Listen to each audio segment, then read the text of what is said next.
Кудай буюрса команда дайындыгы жакшы эле. Алгачкы оюнга чыкканда турасыңар. Кудай буюрса азыр биринчи ойун ойнойбуз. Ош шаары менен. Ош менен. Оштун жигиттеринин баарын эле билесиңер да бүгүнкү оюнга келген. Ооба, ойноп жүргөн балдар бар экен, жаш балдар бар экен. Алар деле мындай жакшы состав менен келиптир. Тактиканы түзүп атасыңар.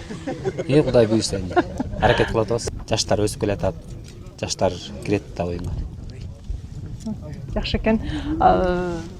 Жигиттер көнүп атабы азыр ынтымактын жигиттер менен ойногонго? Эми булар өздөрү жаш болгон менен райондук оюндарда баары эле ушул балдар менен аралашып чаап жүргөн балдар негизи. Бат эле тил табышып, аралашып.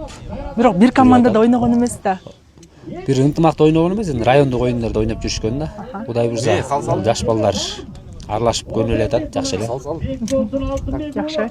Баягы курамды тандоодо ушул 4 жигитти кошоордо силер менен да кеңештиби жетекчилик? Акылдашып турат энди. Жакшы. Ийгиликтер болсун анда. Рахмат, айтканыңа келсин.